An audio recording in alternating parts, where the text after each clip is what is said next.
The first video on this S-38E unit looked it over cosmetically, and we also turned it on for a quick listen. We found that it receives, it isn't isolated from the high or the hot side of the AC power line, and also that it's off in different bands by varying amounts of frequency.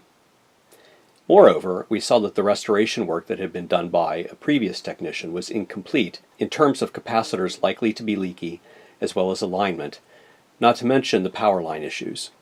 In this video, we'll dig into this unit and address these issues. In the first video, we took the bottom and back panels off of the outer chassis or cabinet and peered into the internal electronics of the set. In order to get the outer cabinet off, we have to undo the knobs on this unit. And the knobs are really interesting for this Hallicrafters unit. I'm going to try to zoom in here a bit.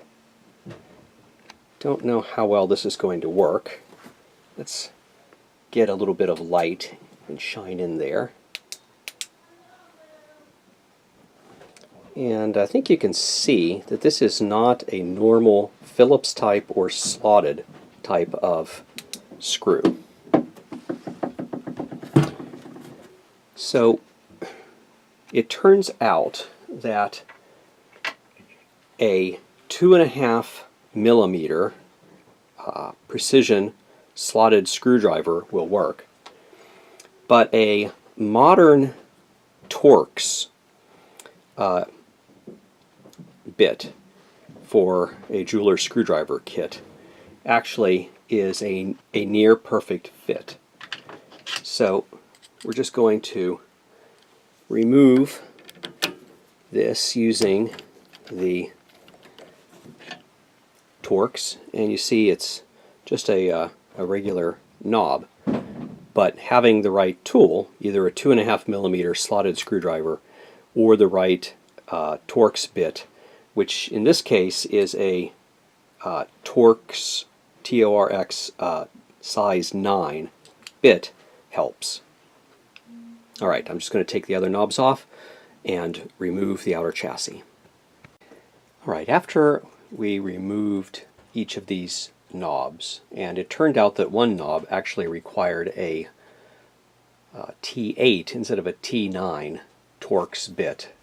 One of the knobs had a different size screw in it, interestingly enough. After we removed those, there were two screws, one here and one here, that had to be removed. And then the inner chassis came loose from the outer metallic cabinet, except for the audio cables, the two speaker wires that connected to the speaker. I thought I was being clever by desoldering those from the speaker, but in fact this is higher than the speaker clearance. So what I had to do here is, let me zoom in just a bit, so I had to remove the speaker from the top of the cabinet. It sits like this. There's a couple bolts that sit here and a wiring harness that sits over this way. So I had to remove that. A little bit of a cramped space, but you can reach up in there and with a small pair of pliers and loosen those nuts and then remove it. And then this unit just slides right out. So you have to be very careful about this, but we'll be able to bend that over so that it is perpendicular to each of the band dials that go horizontally, and that will be fine. Okay. So what we'll do next is just turn this around and examine it a little bit more closely. I've taken out two of the tubes, this one and this one. This tube here is actually an original branded Hallicrafters And that's the 35W4. And the tube that was here appears again to be the original or an original. It's branded Hallicrafters 50C5. The other three tubes have metal jackets on them, and we'll remove those at some point very shortly. But before we do that, we'll just kind of zoom in a little bit here and look at the insides.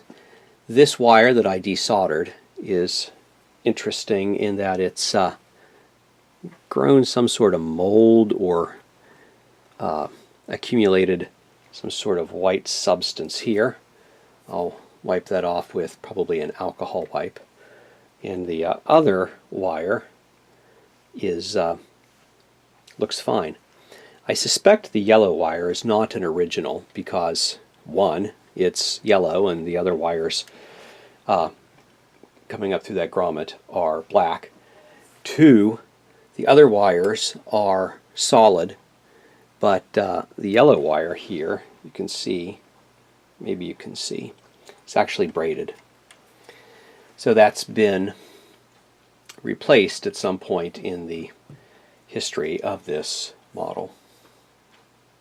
Okay, what else do you see on here? Well, you can just barely see it here, but there's a label on here. It says Mark II-A. So that's interesting. Presumably that relates to a version of this particular model. And I suspect that you can probably find a user's manual that cites this Mark II issue and contains probably some revised schematic and parts information. And then we'll just move this around a bit, and you can see the light here is just really dirty. In fact, I'm not actually sure. Oh yes, so there's a light bulb here inside this cardboard shroud that has been cut out so that the light beams across this way, and it's actually been marked with some epoxy or some paint or something of that sort. Alright, and let's zoom out just a tad here. And I don't want to rest this on the delicate light bulb over here, but just pan up a bit. Maybe you zoom back in a little. You can see the main tuning capacitors here, and they actually look very clean inside. Don't see a lot of dirt or fuzz or dust or any film that has accumulated on this over the years. So that's very good. Very pleased to see that. There are some, so this is attached directly to the chassis, but I think you can probably see it. Let me get something to point with here. Probably see right here, right in there. This is set off by an insulator from the rest of the metallic chassis by a rubber insulator. And those rubber insulators are still fairly supple. They don't feel crisp or brittle. So that's also good news. That means that I probably should not feel compelled to take that entire assembly off and replace it with fresh insulators. That's a good thing.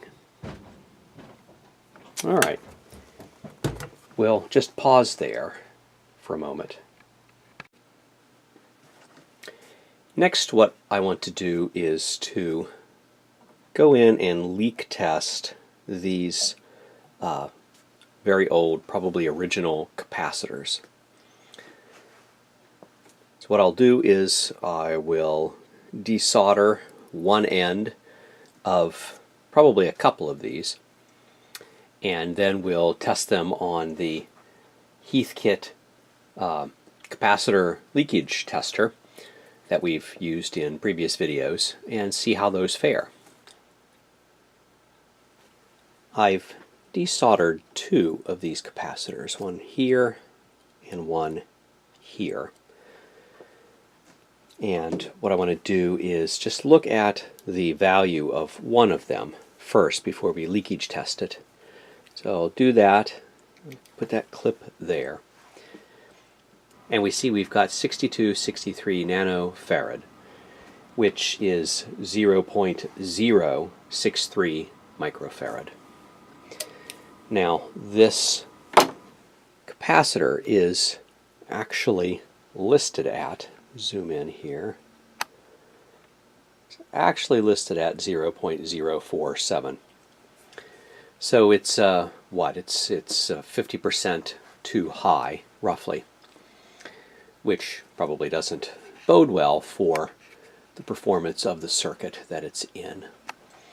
I'm not going to bother testing this one, which is listed at 0.01 microfarad, because I think this just shows that these old capacitors are probably not in value. Okay, so here we've got a leakage tester, and this is, really going overboard, but I just want to show that these old capacitors are very likely leaky at this point. So there's one lead, and there's the other lead. So I'm going to now put this onto the leakage test, and so there it's at 3 volts, no leaking, 6 volts, 10 volts, we're doing well. At 15 volts the eye opens up more slowly, and at 25 I think you can see the eye is not opening and it's leaking, so there's no sense in going any higher. These capacitors are rated, or that one in particular anyway, is rated at 600 volts, so these capacitors have got to go. I will go ahead and replace those, and then we'll be right back. I've gone through and changed the capacitors in this unit. I've added a safety capacitor down here. I've rewired the power so that the hot power comes in here, okay, and goes up to the on-off switch and then goes back into the filament line. And I've also done some other things. I've spot checked. I haven't been real disciplined about going and checking every single resistor, but I spot checked probably 4 or 5, and interestingly they were all within specification. Now they all were probably drifted from what they were from the factory or at the factory, but they were all within 10% or what have you, as listed on the tolerance band. So I haven't at this time gone about chasing down every single resistor and checking them for drift. I have not installed a fuse yet, although there's an obvious place right in here to install it. I'll probably wait and do that, but at this point I want to turn it on and see how we've done. Just one thing of interest here. Let me show you.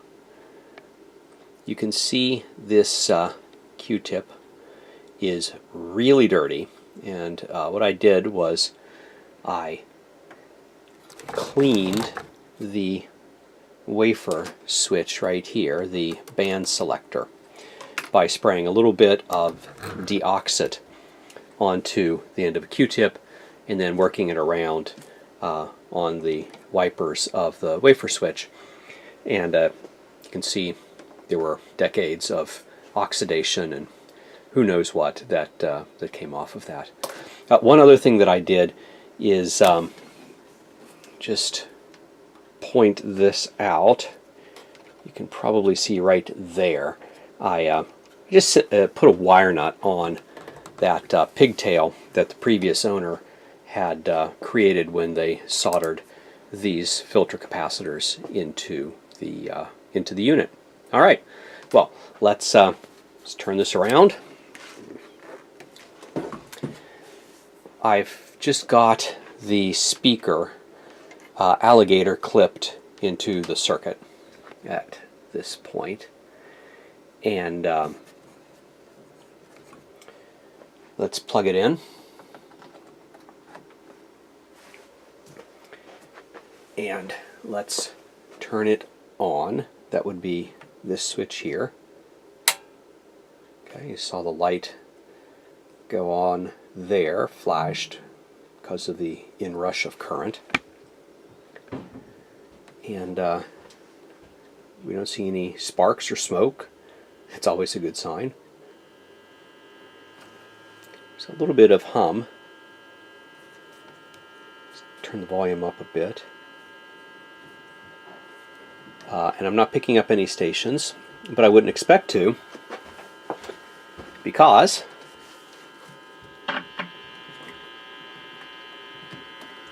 I didn't have the antenna attached. So now let's see. Oh, and there is station.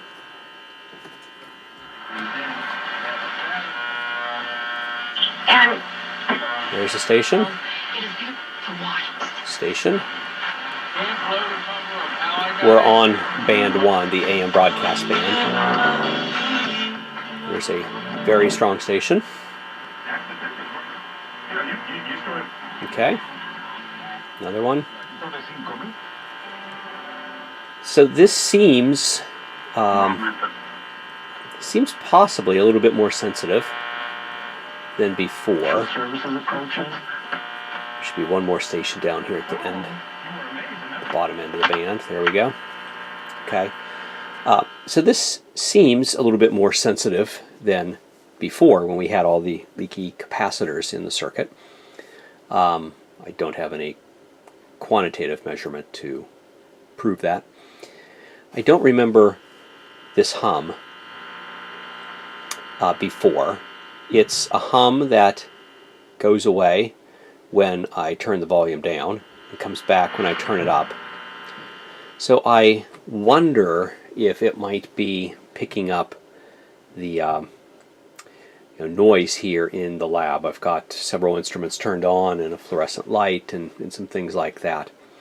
So what I think I will do next is tweak the alignment and see if I can bring the dial back into accurate readings for the stations.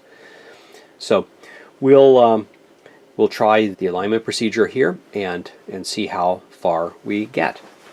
One other thing to point out is you can go on the internet and download the service information for this, and it describes the alignment procedure, and that's what I will follow.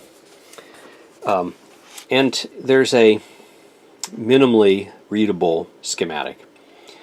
I'm here to tell you that at least for this particular unit, this schematic bears only a passing resemblance to the way the unit is actually wired. So there was a choice that I had to make when I was in the underside of this, which was, do I make it wired up so that it's accurate to the schematic, or do I keep it wired up the way that it's wired up now, knowing that the receiver actually does work? And I decided for the latter option. We'll see if time proves that to be a wise decision or not. All right, on to the alignment. I don't think I'm going to do the alignment on camera because it's very straightforward in the instruction manual, in the service manual, and I don't think it will add a whole lot to this video. So I'll see you on the other side when hopefully this is peaked up and sounding a little bit better. All right, I ran through the alignment procedure, and it went pretty smoothly. There was nothing unexpected. I used the Siglent SDG 2042X signal generator. It worked out very well. And the ICO vacuum tube voltmeter that we restored in a previous episode, that worked out very well. And nothing unexpected came up in the alignment. The IF was horribly out of alignment. It was very, very far off. It took several cycles of adjusting both the IF transformers to get it into better shape. The peaking of the RF is a little bit of a hit and miss procedure. There are many maxima that one can tune through in adjusting the very little mica capacitors on the underside of the chassis. But after, probably took me half an hour to get the whole thing back into alignment. So I've put it back in the cabinet here. I haven't put the back panel or the bottom panel on yet, but I just wanted to turn it on and show how aligned it is in terms of frequency. Let me adjust this a little bit while it's warming up here so we can see the dial a little bit better. So there is, that is AM 100 or 1.0 megahertz, and that actually corresponds to 980 on the AM dial. The radio station is broadcasting at 980 kilohertz. Let's move up band here a bit, and that right there is bang on 1500, just like it says. And that radio station right there is 1600, so just a little bit off. And down at the other end of the dial, we get down there, this will be AM 630. And you can see that it is in fact just below the dot, the civil defense dot, the Conelrad dot at 640. So that's pretty good. Now you hear this noise in the background. Articles that would betray and not entirely sure what that's about. So I'll probably troubleshoot that, or at least try to understand what it is, whether it's an internal issue with the electronics or if it's external. And I'll probably do that in a future episode. But let's just continue on here, and let's try a different band. And you hear that interference. That is a control signal with the satellite television system that we have here. And it's about the right frequency, so that's good. Wouldn't expect to see anything in this band this time of the day. Let's go down to this band. That's right around 10 megahertz.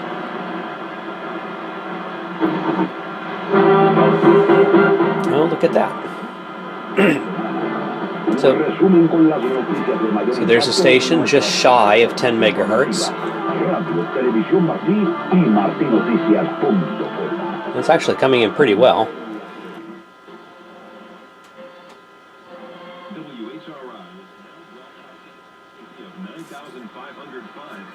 Ah, okay, so that should be 9505, and I'm getting it closer to 10. So, you know, let's turn that down. So there's clearly more work to be done here to get this to be on more sharply on frequency. But, you know, it's not too bad for just a very quick run through. I don't know how accurate the dials on these were when they came out of the factory. There were some other things that I learned in here. If we turn this to CW, you notice that it's just picking up AM. The reason for that is that the beat frequency oscillator depends on a capacitive coupling between a couple of wires, one of which the former owner had removed. So there's some additional work that needs to be done to restore this to its former glory. But it's, you know, hey, it works. Just go down here to one other band and see if we pick anything up. Be a little surprised if we did. Maybe on the 19 meter band. That's pretty dead. Alright, well, there you go. Just go back up here. What's the religious broadcasters on today?